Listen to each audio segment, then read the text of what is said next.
नमस्कार दर्शकों, रायपुर दूरदर्शन केंद्र का प्रादेशिक समाचार एकांश आप सभी का हार्दिक स्वागत करता है। आज का यह विशेष कार्यक्रम ईडब्ल्यूएस आरक्षण यानी कि आर्थिक रूप से कमजोर वर्ग के लिए जो आरक्षण अभी हाल ही में केंद्र सरकार ने 2019 में इसे शुरू किया, लेकिन सुप्रीम कोर्ट ने, माननीय उच्चतम न्यायालय ने इस पर अभी हाल ही में मुहर लगा के इसे प्रूफ कर दिया है। उस संदर्भ में ये चर्चा रखी गई है। चर्चा का विषय इसलिए रखा गया क्योंकि इस आरक्षण को लेकर लोगों के मन में कई तरह की भ्रांतियां हैं और उन्हीं भ्रांतियों पर चर्चा करने के लिए, उन्हीं भ्रांतियों के निराकरण के लिए ये चर्चा आज हमने रखी है। और इस चर्चा में शामिल किया है हमने हमारे दो सम्मानीय अतिथि को। सबसे पहले मैं आपसे उनका तारुफ करा दूंगा। सबसे पहले हैं पंडित रविशंकर शुक्ल विश्वविद्यालय रायपुर के लॉ डिपार्टमेंट की असिस्टेंट प्रोफेसर श्रीमती प्रिया राव। नमस्कार, आपका स्वागत है। और मेरे साथ हैं युवा वकील और विधिवेत्ता श्री रुद्र प्रताप दुबे जी। रुद्र जी, आपका भी बहुत बहुत स्वागत है इस कार्यक्रम में। तो चलिए कार्यक्रम की हम शुरुआत करते हैं। और सबसे पहले मैम, मैं आपसे ये जानना चाहूँगा कि जो ईडब्ल्यूएस आरक्षण है, जो आर्थिक रूप से कमज़ोर वर्ग के लिए जो आरक्षण अभी 2019 में शुरू किया गया है, तो उसके बारे में आप संक्षेप में हमें बताएं। देखिए, ऐसा है कि सुप्रीम कोर्ट में एक याचिका दायर हुई थी और केस आया जिसमें जनहित अभियान वर्सेस यूनियन ऑफ इंडिया 2022 का ये निर्णय है। और इसमें ये बात उठ के आई कि जो 103 कॉन्स्टिट्यूशनल अमेंडमेंट आया उसको सही ठहराया है सुप्रीम कोर्ट के 5 जजेस के बेंच ने। और उनका ये मानना है कि आर्थिक रूप से कमजोर जो व्यक्ति हैं, सवर्ण वर्ग के, उनको 10% आरक्षण मिलना चाहिए और उसमें एक्सक्लूड कर दिया गया ओबीसी, एससी, एसटी के लोगों को। तो ये सन 2019 से, रुद्र 2019 से अपने पास ये आरक्षण केंद्र सरकार दे रही है। और इसके बाद कई इसके अगेंस्ट में उच्चतम न्यायालय में लोग भी गए और उन्होंने दावा लगाया कि ये ऐसा आरक्षण नहीं होना चाहिए। तो इस बारे में आप बताइए मुझे। जी, लोगों का मानना है इसमें कई सारी भ्रांतियां फैली हुई हैं। जब 2019 में ये संशोधन लाया गया था, 103rd अमेंडमेंट इंडियन गवर्नमेंट के द्वारा, तो लोगों को ये भ्रांतियां फैली कि इससे एसटी, एससी और ओबीसी कैटेगरी के जो लोग हैं या उनके वीकर सेक्शन के जो लोग हैं, उनको जो पुराने टाइम से रिजर्वेशन पॉलिसी चला आ रहा है उनके लिए, उसमें उनको फ़ायदा नहीं होगा। अच्छा। या जो जनरल वर्ग के लोग हैं उनको कई समय से मांग कर रहे थे कि हमको भी रिजर्वेशन मिलना चाहिए आर्थिक बेसिस पे, इकोनॉमिक बेसिस पे, फ्रॉम 1992 इंदिरा गांधी जजमेंट के बाद से, जब उन्होंने रोक लगा दी थी। तो लेकिन काफ़ी समय से जो संघर्ष चला आ रहा था, अपने पॉलिटिकल एजेंडा इसको हम बोलें गवर्नमेंट का या लोगों के फ़ायदे के लिए बात करें, दोनों में ही फ़ायदा की बात हुई ईडब्ल्यूएस वीकर सेक्शन के जो लोग थे उनके लिए। और जैसे ही ये जजमेंट आया तो इसमें कई सारी भ्रांतियां ये फैली कि इससे जो एसटी, एससी, ओबीसी कैटेगरी के जो लोग हैं उनको इससे नुकसान हो रहा है जी। उनके जो रिजर्वेशन पॉलिसी है ऑलरेडी जो चली आ रही है, लेकिन वास्तविकता में ऐसा नहीं है। उनके जो हम पॉलिसी है उनको हम टच नहीं कर रहे हैं। इसमें जो फ़ायदा मिल रहा है ये अनरिजर्व कैटेगरी के जो वीकर सेक्शन के लोग हैं ईडब्ल्यूएस के, उनको इससे फ़ायदा मिल रहा है। और इसके लिए संविधान में 15(6) और 16(6) 2 अमेंडमेंट किए गए हैं जी। तो ये तो बात अभी की हुई, लेकिन जब तक हम इसके इतिहास की बात नहीं करेंगे तो निश्चित तौर पर हम इसके बारे में बहुत ज़्यादा अपने दर्शकों को नहीं बता पाएंगे। तो संक्षेप में आपसे पहले इसके इतिहास के बारे में जानना चाहूँगा। देखिए, अगर हम इसके इतिहास की शुरुआत करें जी हाँ, तो सबसे पहले हम जाएंगे 1962 में। एक केस था बहुत famous, MR Balaji versus union of India.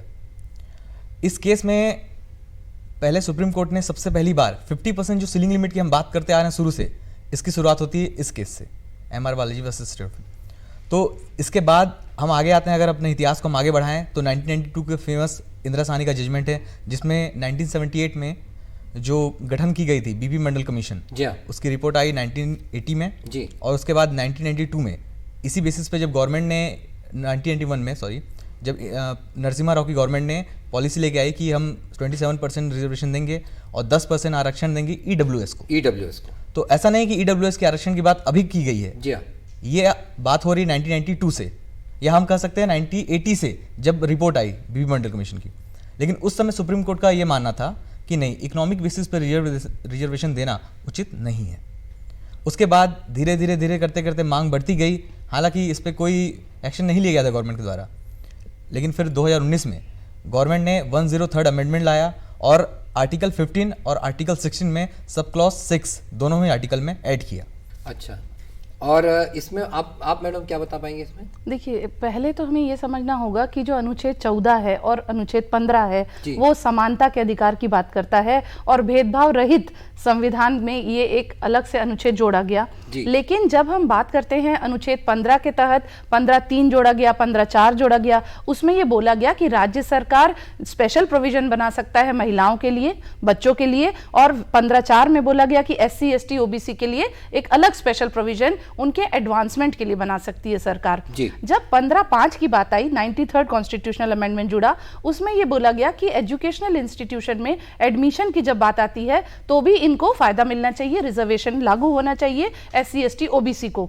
15(6) जो आया, जो अभी आया 103 कॉन्स्टिट्यूशनल अमेंडमेंट में, जो 2005 में आया है, उसको मुहर लगाई है सुप्रीम कोर्ट के जजमेंट में। उसमें यह कहा गया 15(6) में और 16(6) में कि इकोनॉमिक क्राइटेरिया के बेसिस पे इनको रिजर्वेशन मिलना चाहिए। तो ये पहली बार था कि हमने इकोनॉमिक क्राइटेरिया को भी बेस माना रिजर्वेशन का। नहीं तो अभी तक socially and educationally backward classes, सामाजिक एवं आर्थिक रूप से जो पिछड़े वर्ग के लोग हैं, उनको आरक्षण मिलता आया था। लेकिन ये पहली बार है कि सरकार ने आर्थिक रूप से जो कमजोर वर्ग है, जिनकी आय कुछ सीमा से कम है, जिनके पास कम भूमि है, आवासीय भूमि, उनका एक क्राइटेरिया फिक्स कर दिया गया। वैसे लोगों को भी अब आरक्षण मिलेगा। जो जनरल कम्युनिटी, सामान्य वर्ग के लोग हैं, उनमें 10% आरक्षण की बात की गई। बिल्कुल सही बात। ये क्राइटेरिया की मैडम जैसे आपने बात की, तो रुद्र ये बताइए कि ये EWS जो कि आर्थिक रूप से कमजोर वर्ग है जी, कैसे उसका क्राइटेरिया क्या डिसाइड किया गया है? देखिए, हाल ही में जो 103 अमेंडमेंट किया गया है इंडियन गवर्नमेंट द्वारा, उसमें उन्होंने ये प्रोविजन रखा है कि जिस भी परिवार की वार्षिक आय 8 लाख से कम होनी चाहिए, वो EWS के अंदर आएंगे। किसी भी नोटिफाइड म्युनिसिपल एरिया में या टाउन में 1000 स्क्वायर फीट से कम की उनकी जगह होनी चाहिए जिस पर घर बना हो उनका, या स्वतंत्र मकान जो भी है। जी हाँ। और तीसरा उन्होंने क्राइटेरिया रखा है कि कम से कम 5 एकड़ से कम की कृषि भूमि होनी चाहिए। ये मुख्यतः उन्होंने 3 बिंदुएं रखे हैं, एलिजिबिलिटी क्राइटेरिया रखे हुए हैं EWS के अंदर आने के लिए, जिसके आधार पर EWS के अंतर्गत जो लोग आएंगे, जो आर्थिक रूप से कमजोर वर्ग हैं, उसको सरकार डिसाइड करेगी कि ये लोग आर्थिक रूप से कमजोर माने जाते हैं। हाँ, उनको एक अलग से प्रमाण पत्र जारी किया जाएगा, जो उनके आधार कार्ड, उनके identity card, age determination, domicile और उनकी जो जितने भी पैन कार्ड है, उन सब के आधार पर EWS का सर्टिफिकेट जारी करेगा, जो तहसीलदार और उससे ऊपर के राजपत्रित अधिकारी हैं वो जारी करेंगे। तब इनको आरक्षण मिल पाएगा। अच्छा, ये जो चीज़ हुई कि सर्वोच्च न्यायालय ने जब इस मामले को देखा तो जजमेंट अपना दिया। हालांकि जजमेंट पूर्ण रूपेण एक मत नहीं था, स्प्लिट था, बटा हुआ जजमेंट था जी। तो सबसे पहले मैडम आपसे जानना चाहूँगा कि सर्वोच्च न्यायालय के जो जजेस थे, वो जो इसके पक्ष में थे, वो क्या सोच रहे थे? देखिए, जो ये जजमेंट आया, रुद्र जी, मैं आपसे ये जानना चाहूंगा कि विपक्ष में क्या सोच रहे थे। तो पहले मैं मैडम से पूछता हूँ कि पक्ष में वाले क्या सोच रहे थे? जी, देखिए, पक्ष में 3 जज थे, टोटल 5 जजेस की ये बेंच थी, जिसमें जस्टिस दिनेश माहेश्वरी, जस्टिस बेला M त्रिवेदी और जस्टिस पारदीवाला, 3 जजेस थे जिन्होंने इसके फेवर में बोला। उन्होंने कहा कि 103 कॉन्स्टिट्यूशनल अमेंडमेंट में जो कहा जा रहा है 10% रिजर्वेशन मिलना चाहिए, वो सही है, और ये इक्वालिटी का जो नॉर्म्स है ना, उसको ये डिस्ट्रॉय नहीं करता। जो हमारा कॉन्स्टिट्यूशनल फ्रेमवर्क है, जो हमारा बेसिक ढांचा है, आधारभूत ढांचा संविधान का, उसको ये नुकसान नहीं पहुंचाता, क्योंकि जो 50% आरक्षण का ब्लॉक है उसको टच नहीं कर रहे हैं। जो 50% नॉन आरक्षण वाला जो कैटेगरी है उसमें 10% दे रहे हैं। तो इनका ये मानना था कि जस्टिस माहेश्वरी का मानना था कि इससे आधारभूत ढांचे में कोई भी परिवर्तन नहीं पड़ने वाला। जस्टिस बेला त्रिवेदी मैडम का ये कहना था कि ये क्लासिफाइड लेजिस्लेशन के रूप में इसे लीजिए। जैसे हमने सोशली एजुकेशनली बैकवर्ड को क्लासिफाइड किया, उसी प्रकार से आर्थिक कमजोर वर्ग को भी आप क्लासिफाइड के रूप में लीजिए और इसे सकारात्मक रूप में लीजिए इस पूरे को, तभी हम संशोधन ला सकेंगे। और उसी प्रकार से जस्टिस पारदीवाला ने भी कहा कि इकोनॉमिक आधार होना चाहिए, इकोनॉमिक जस्टिस की बात की, आर्थिक न्याय की बात की उन्होंने। तो ये तीनों ने इस जजमेंट में मेजॉरिटी व्यू था कि कॉन्स्टिट्यूशनल अमेंडमेंट को सही ठहराया जी। और विपक्ष में जो हमारे 2 सम्मानीय जजेस थे, उन्होंने क्या कहा रुद्र जी? 2 जजेस जो थे, जस्टिस रविंद्र भट्ट और दूसरे चीफ जस्टिस हमारे यूयू ललित जी, इन्होंने डिसेंटिंग जजमेंट दिया। ऐसा नहीं कि उन्होंने कह दिया कि बिल्कुल भी मेजोरिटी के हम पक्ष में नहीं है, जो उनका जजमेंट है। उन्होंने ये माना कि हाँ, इकोनॉमिक बेसिस पे रिजर्वेशन हमें मिलना चाहिए जी, इकोनॉमिक बेसिस पे रिजर्वेशन दिया जाना उचित है। लेकिन उन्होंने साथ ही ये कहा कि जो आर्टिकल 15 है हमारा, वो बोलता है कि डिस्क्रिमिनेशन नहीं होना चाहिए किसी भी प्रकार से, किसी भी कास्ट, क्लास, सोसाइटी, सेक्स के आधार पे। तो उन्होंने माना कि जो हम 10% ईडब्ल्यूएस रिजर्वेशन दे रहे हैं अनरिजर्व कैटेगरी के लोगों को जी, तो ये रिजर्वेशन हमें एसटी, एससी और ओबीसी तीनों कैटेगरी के लोगों को, जो उनके कैटेगरी में ईडब्ल्यूएस लोग हैं, मतलब कि गरीब लोग हैं या आर्थिक रूप से कमजोर लोग हैं, उन्हें भी इसका लाभ मिलना चाहिए। और कहीं ना कहीं उन्हें ये लगता है, उनके ये विचार हैं कि ये जो ईडब्ल्यूएस सिर्फ अनरिजर्व कैटेगरी के लोगों को मिल रहा है रिजर्वेशन ईडब्ल्यूएस का, ये कहीं ना कहीं डिस्क्रिमिनेशन है और संविधान के जो मूल ढांचा है, बेसिक स्ट्रक्चर ऑफ कॉन्स्टिट्यूशन, उसका ये वायलेशन है, ऐसा उन्हें लगा। ऐसा उन्होंने कहा। लेकिन सरकार ने भी अपनी ये दलील दी, माननीय केंद्र सरकार ने भी ये कहा कि जो एसटी एससी जो शेड्यूल कास्ट शेड्यूल ट्राइब है, उनको तो काफ़ी समय से ये आरक्षण दिया जा रहा है, और ये आरक्षण जो हम 10% का दे रहे हैं, ये उसके अलावा है, और ये आर्थिक रूप से कमज़ोर वर्ग के लोगों के लिए। तो इस पर कहीं भी हम किसी भी रूल का वायलेशन नहीं कर रहे हैं। दो चीज़ें आप लोगों ने बताई, एक तो मूलभूत ढांचा और दूसरा 50% की जो कैप है। तो 50, सबसे पहले मैं संविधान का जो मूलभूत ढांचा है, बहुत लोग जानते हैं, बहुत लोग इस बारे में बात करते हैं, लेकिन शायद आम जनता को ये पता नहीं होता कि मूल ढांचे में क्या क्या चीज़ें होती हैं। तो उसके बारे में संक्षेप में जानना चाहूँगा मैडम जी। आपसे। देखिए, केशवानंद भारती केस आप ले लीजिए या गोलकनाथ केस ले लीजिए, उसमें स्पष्ट किया गया कि संविधान का मूलभूत ढांचा जो हमारे प्रस्तावना में अंगीकृत किया गया है, कुछ ऐसे शब्द हैं जैसे economic, social justice, fraternity, equality, ये जो शब्द है वो आधारभूत है, यानी उसको हम डिस्ट्रॉय नहीं कर सकते, उसको हम टच नहीं कर सकते, उसमें हम संशोधन नहीं ला सकते, उसको हमको एज इट इज रखना है, क्योंकि वो हमारा सोल ऑफ द कॉन्स्टिट्यूशन है, आत्मा है उसकी। तो उस आधारभूत ढांचे को हम नुकसान न पहुंचाएं, ऐसा मानना है सुप्रीम कोर्ट का। ऐसा ये बिल्कुल मैंडेटरी है कि हमको ये चीज किसी भी तरीके से संविधान के मूलभूत ढांचे को टच नहीं करना है। और रुद्र, ये बताइए कि 50% की जो कैप है, जो 50% की जो लिमिट है आरक्षण की, उसके बारे में आप प्रकाश डालिए। देखिए, अगर हम इसको भी अगर हिस्ट्री में लेकर के जाएं, जी हाँ, तो सुप्रीम कोर्ट ने जब 1992 में जजमेंट दिया था इंदिरा साहनी का, जी, तब उस समय ये बताया था कि वर्तमान में सेंट्रल गवर्नमेंट में 15% जो रिजर्वेशन दिया जा रहा था, वो दिया जा रहा था एससी कैटेगरी को, 7.5% दिया जा रहा था शेड्यूल्ड ट्राइब कैटेगरी को, और उसके बाद जो बीपी मंडल कमीशन के जो रिकमेंडेशन थे 27% रिजर्वेशन मिलना चाहिए ओबीसी को, उन्होंने सही ठहराया। तो इस प्रकार से सब मिला करके 49.5% रिजर्वेशन हो रहा था सेंट्रल में। जी, तो इंदिरा साहनी जजमेंट में उन्होंने ये माना कि 49.5% यानी कि 50% सीलिंग लिमिट एक है, वो फिक्स है। लेकिन ये ऐसा नहीं कि ये इनफ्लेक्सिबल है, ये चेंज नहीं हो सकता कभी, ये फ्लेक्सिबल उन्होंने माना। लेकिन ये है कि एसटी, एससी और ओबीसी इन तीनों कैटेगरी को अगर हम मिलाएं इनके रिजर्वेशन को, तो ये 50% सीलिंग लिमिट एक्सीड नहीं होना चाहिए। लेकिन इसके बारे में पहली बार सुप्रीम कोर्ट ने बात की थी 1962 में, जैसा मैंने पहले बताया हुआ था जी, M R Balaji versus state of Mysore का जो केस था जी, उसमें 50% सीलिंग लिमिट उन्होंने पहली बार सिर्फ जिक्र किया था, लेकिन इसको जजमेंट के रूप में फॉर्म किया था 1992 के केस में। उसके बाद आगे जब बात आती गई, कई बार अलग अलग स्टेट ऑफ महाराष्ट्र हो गए, स्टेट ऑफ कर्नाटका, अलग अलग कई सारे जजमेंट्स में सुप्रीम कोर्ट ने 50% सीलिंग लिमिट को फिक्स रखा, कभी भी उसमें कोई बदलाव नहीं किया, कोई चेंज नहीं किया गया। तमिलनाडु की बात तमिलनाडु की, हाँ। हाल ही में अगर छत्तीसगढ़ की हम बात करें, छत्तीसगढ़ हाई कोर्ट ने जजमेंट दिया है 4 दिन पहले, हाँ। उन्होंने ये बोला छत्तीसगढ़ गवर्नमेंट को कि आप 58% जो रिजर्वेशन चल रहा है वर्तमान में, उसको 50% तक लेकर के आए, ताकि इंदिरा साहनी जजमेंट का वायलेशन ना हो, किसी भी प्रकार से ना हो। और फिर जैसा कि माननीय सुप्रीम कोर्ट ने 7 नवंबर को जो जजमेंट दिया, उसमें भी उन्होंने ये माना कि हम इंदिरा साहनी जजमेंट का कोई वायलेशन नहीं कर रहे हैं, क्योंकि 1992 में जो इंदिरा साहनी जजमेंट में सुप्रीम कोर्ट ने कहा था, वो ये कहा था कि जो 50% सीलिंग लिमिट है वो इनफ्लेक्सिबल है। ये वर्ड बहुत इंपॉर्टेंट है, इनफ्लेक्सिबल मतलब कि वो लचीलापन है जी, ऑन एक्स्ट्रा ऑर्डिनरी सर्कमस्टेंसेस, कि ऐसा कोई कारण होना चाहिए जो केंद्र सरकार सुप्रीम कोर्ट के सामने खड़े होकर के ये बता सके कि हाँ, ये ऐसा कारण है जिस वजह से 50% सीलिंग लिमिट जो है वो एक्सीड हो सकती है। तो इसी वजह से ऑनरेबल सुप्रीम कोर्ट ने इस बात को सही माना, उचित माना और इस पर अपना फैसला दिया।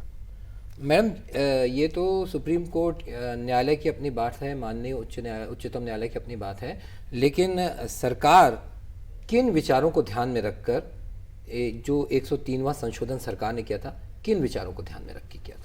देखिए, बात ये आती है कि जब आरक्षण का मुद्दा उठता है तो जैसे मेरा पीएचडी भी इसी टॉपिक पे है, reservation for socially and educationally backward classes in government job in Chhattisgarh, special reference दिया था मैंने। 2011 की बात बता रही हूँ जब मैंने पीएचडी किया, और एक किताब भी निकाली और मैंने रिकमेंडेशंस उसमें दिए थे कि आधार जो है, जो हम सिर्फ सामाजिक और शैक्षणिक पिछड़ा आधार जो हम बना के चलते हैं, उसके अलावा हमें इकोनॉमिक क्राइटेरिया भी इंक्लूड करना पड़ेगा। क्योंकि सारे राज्यों में यदि हम देखते हैं डाटा, जो हम देखते हैं कि इकोनॉमिकली बैकवर्ड की यदि हम बात करें तो एससी, एसटी, ओबीसी ऐसा वर्ग है जिसमें सबसे ज्यादा आर्थिक रूप से पिछड़े वर्ग मिलेंगे, सामान्य वर्ग से भी ज्यादा 80% जो है वो डाटा बता रहा है गवर्नमेंट का कि एससी, एसटी, ओबीसी जो है उसमें इकोनॉमिकली बैकवर्ड है। लेकिन इस जजमेंट में हमने पाया कि इकोनॉमिकली वीकर सेक्शन वाले जो क्लॉज है उससे एक्सक्लूड कर दिया, एक्सक्लूजन क्राइटेरिया लाया गया,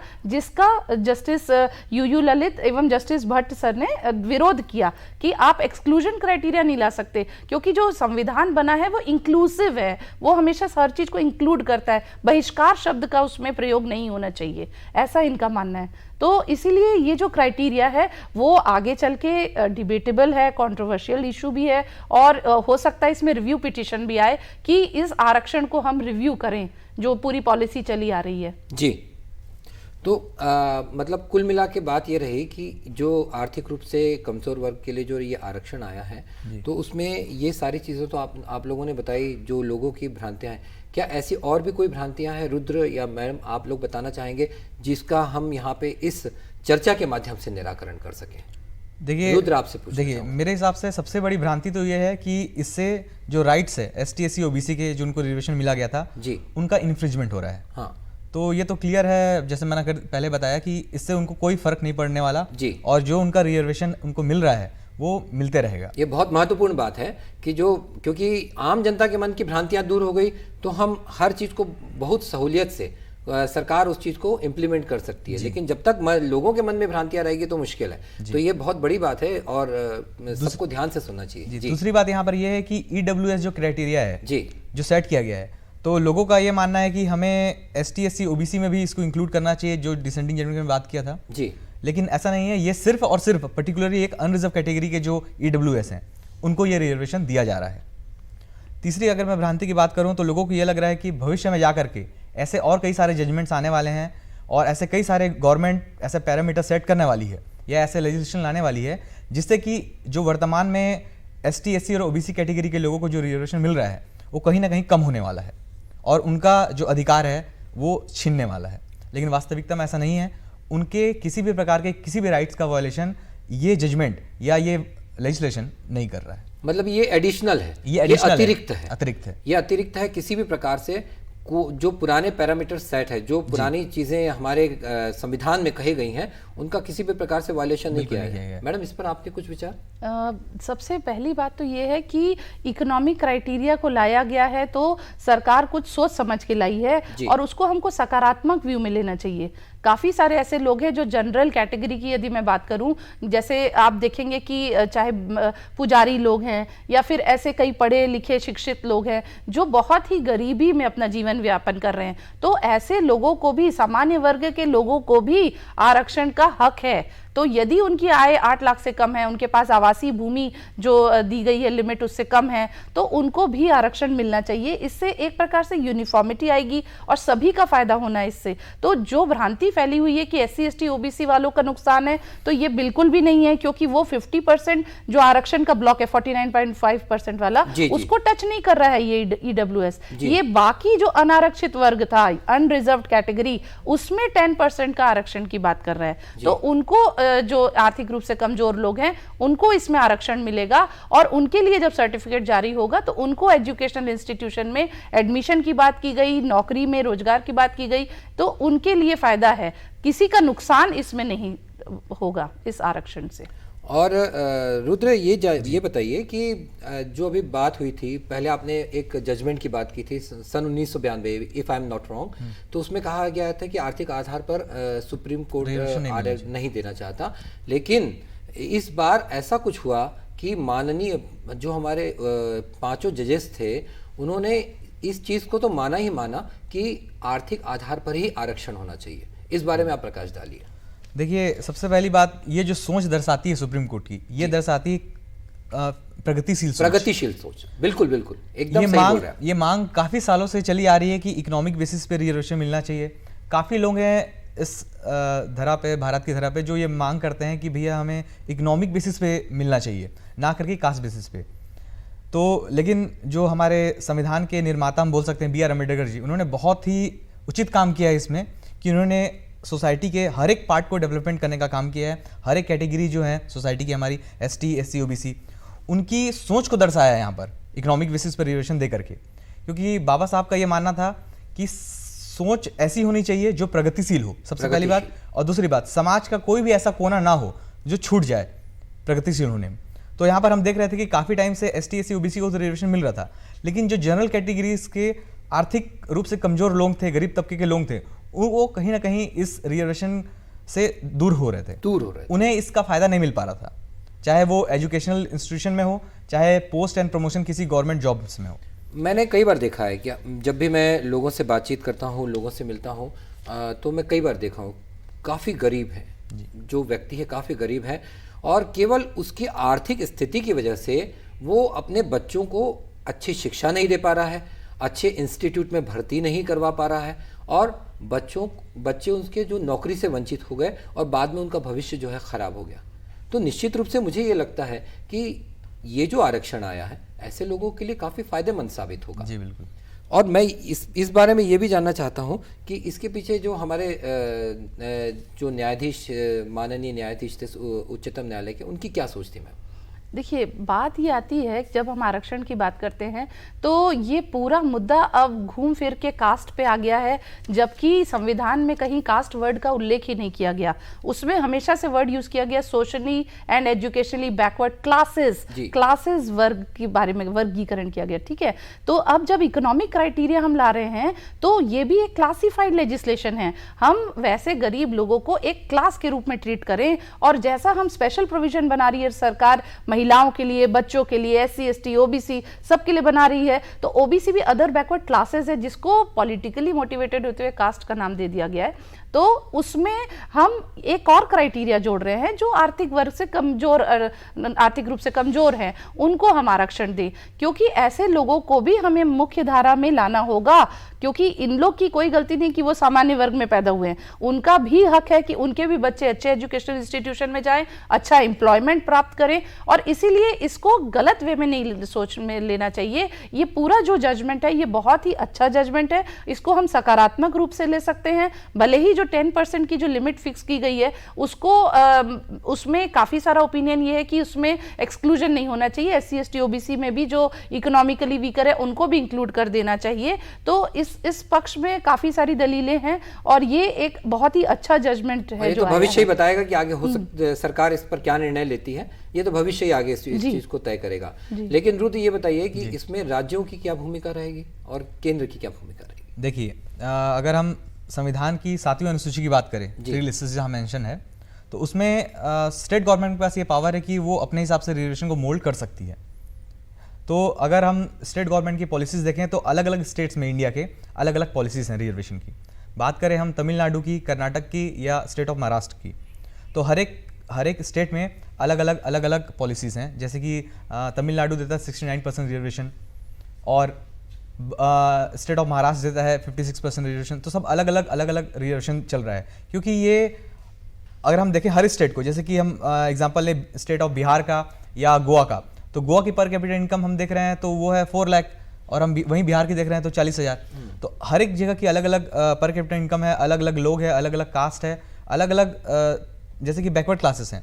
तो हर एक स्टेट अपने अपने हिसाब से बैकवर्ड क्लासेस को नोटिफाई किया हुआ है। तो आर्थिक रूप से कमजोर वर्ग के जो लोग हैं वो भी अलग अलग प्रकार के हो जाते हैं। जी बिल्कुल, तो आर्थिक रूप से कमजोर लोग हैं वो भी अलग अलग प्रकार के हैं, अलग अलग जो बैकवर्ड क्लासेस के लोग हैं जिनको नोटिफाई किया गया है। जैसे छत्तीसगढ़ में कई सारे कास्ट ऐसे हैं जिनको बैकवर्ड क्लास में लाया गया है, वही अगर आप जाएंगे झारखंड में तो वो बैकवर्ड क्लास में नहीं आते हैं वो क्लास।